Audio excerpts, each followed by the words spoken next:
course, lost my sentiment after cutting it out. Gotta stamp it again.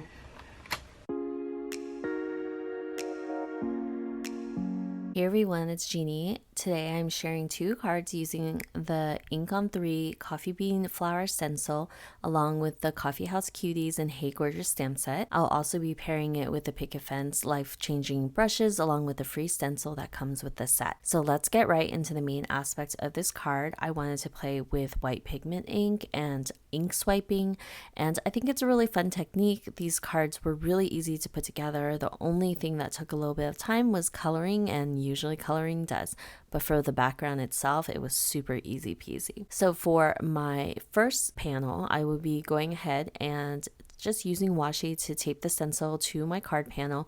I decided to cut out a piece of 5.5 by 8.5 cardstock just so I had enough space to work with. I can trim this down to an A2 card panel, and I can actually pick the parts of the card that I like, because with my plan with the ink swiping, I will need a bit of space because I like the swipes of the ink cubes. So that's why I decided to go with a bigger piece. Both of the stencils, I'm just using the second largest brush from the Picket Studio brush kit along with Ink on 3's Shark Tooth White pigment ink. And once I finished stenciling it up, I went ahead and heat set it because I wanted to make sure that everything was dry. It's super subtle, hard to see, but you'll see the pattern show up once I start my ink swiping. And I didn't show too much of the blending because it's white and it's really hard to see. But for the ink swiping, I am using the Ink on 3 Atelier inks, and they are the ink cubes because it just makes it easier to swipe. They're about 1 by 1 inch. It creates the perfect swipe across the page. And I do go heavier on the left hand side, and I kind of lift up on the right hand side because I want that swiping look on it. And of course, some areas are a little darker, like my yellow was really like pigmented, but you can see the pattern show up, and that's because I have that white pigment ink underneath.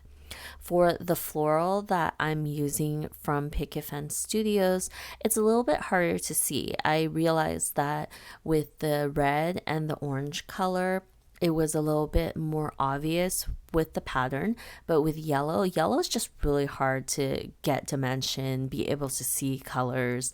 And so I wasn't surprised that it was harder to see the floral pattern with the yellow.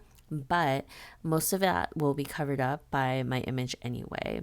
But as you can see the floral. It's not super obvious, but that's okay. We'll fix that in a bit. With my first panel, when I trimmed it down, I realized I didn't cover the entire thing with ink, so I just went in with the orange to add in a bit more color to cover it up. With the second panel, I decided to take my stencil again and ink it up with a light layer of white pigment ink. I added the ink pad directly to my glass mat because I didn't want the color to pick up on my brushes and for me to transfer the color onto the white ink pad. So I really wanted a light blend on top just so you could sort of see the pattern, but it would be a very subtle background. The ink swiping wasn't super successful on this one, but that was okay. We can work with it and still make it work for our card. Once I have the 2 panels ready, I'm going to go ahead and pull out the images that I want to use with my cards. And the first 2 images is from the Coffee House Cutie set. It's just the bean person and then a loose bean. And then for the second image, it's the lady in the floppy hat from the Hey Gorgeous stamp set. And I haven't used the Hey Gorgeous stamp set in a while, and it's springtime. It's perfect for those floppy hats. I'm inking it up using Ink on 3's Blackout Ink and stamping it on Nina Solar Crest 80-pound cardstock for my Copic coloring. This is normally the paper I use for Copic coloring. I've started using Hammermill, which is a bit cheaper and works just as well. It's up to you, whatever you want to use and whatever your preference is. So I'm going to go in with Copic markers to color up my images, but I wanted to mention that there is an Instagram hub for this collab between Ink on 3 and Picket Studios. It's a bit different because it's just the Ink on 3 team right now. And if you head over to my Instagram, I will leave it down below. You will hop along with the Ink on 3 team using our products along with their brushes. And if you wanted to check out more inspiration, Picket Studio had an Instagram hop about 2 weeks ago where their team used the Ink on 3 products with the Picket Fence products. It's a little bit different, but the hop right now will also have 2 gift card prizes. So if you want a chance to win, I will leave my link down below. Just go by, comment on it, hop along for inspiration, and you either will win a gift card from Picket Fence Studios or from Ink on 3. For my coloring, I am kind of going with neutral colors because I have such a colorful background. I tend to stick with neutrals because I just don't want to take away or even clash with the colors that I use for my background. And I thought brown was perfect. Also with the coffee bean, like what other color were you going to use? Of course, you can use whatever color you want, but for me, I just stuck with the neutrals. For the coloring, I'm not doing anything super special. I'm using my 3 usual Copic markers, going in with the darkest color, blending out with my medium, and then filling up the rest with my light color. For her hair, I do something a little different. I'm just using a purple as a base layer and then adding the black on top. I kind of just like how it looks, and sometimes I'll even leave some of that purple peeking through, and I think it's really pretty.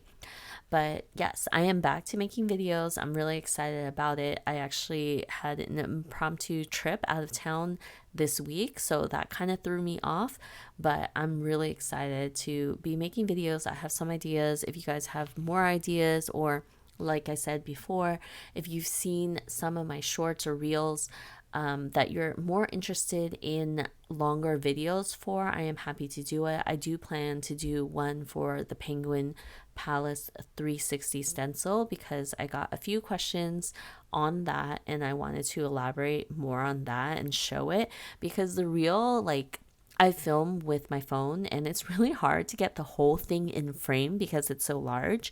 So I'm going to be doing that. Anyway, so I finished my coloring and I went ahead and fussy cut them because there are no coordinating dies, and it was pretty okay to do because the only difficult part was the coffee bean hands, but even then it was still pretty easy to fussy cut.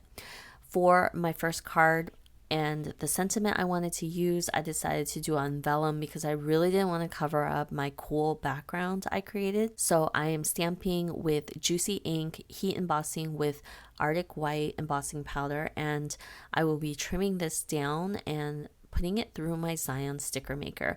For vellum pieces, you definitely don't want to use glue or like double-sided adhesive because you can see through it and it's just not a pretty look. My Xyron sticker maker will just put double-sided adhesive on the back of it. So I decided to trim down this card panel a bit so I can mat it on holographic paper. I think holographic paper is so pretty with rainbow colored panels because it kind of plays off the colors of the panel and just gives it a really cool look. So it might be my imagination, but I'm definitely addicted to holographic paper for rainbow cards. As you can see, I am running my images through my Xyron sticker maker and it fits perfectly.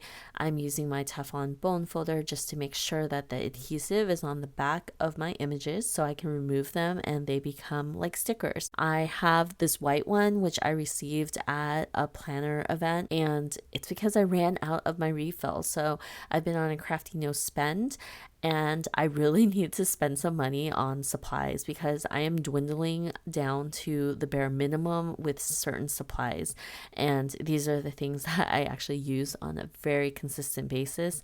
So I kind of need to do that. Starting in June, I will be free to do some spending. For my second card, I am using the sentiments from the Hey Gorgeous stamp set to say Hey Gorgeous, and there are no coordinating dies, so I will be fussy cutting both of the sentiments just using a pair of scissors. So I'm going to go ahead and mat that pattern on the gold cardstock, and I think it's really pretty. Like I said, the yellow doesn't really show the subtlety of the flowers. You can't see it at all. It kind of just looks like a yellow stripe, but the hat does cover up most of it, so I wasn't worried. I really wanted the floral at the very top to peek out from behind her hat, and it does that really well. with the red and the orange. So I'm happy with how this turned out. The bottom part, I feel like I wasn't super heavy with the ink swiping, but it kind of gives it some texture that I normally don't allow on my card panels. I usually want everything blended super smoothly. So I'm kind of letting go and letting it just stay the way it is. And I think it adds a little bit of quirkiness to it. So for the sentiment, I'm just placing it right underneath the image because I thought it was weird just to cut off her neck area. So the sentiment kind of like gives it a place to be grounded. And then I'm just adding the hey right next to the gorgeous, and this second card is done. Thanks for joining me today. I am so happy with how these cards turned out.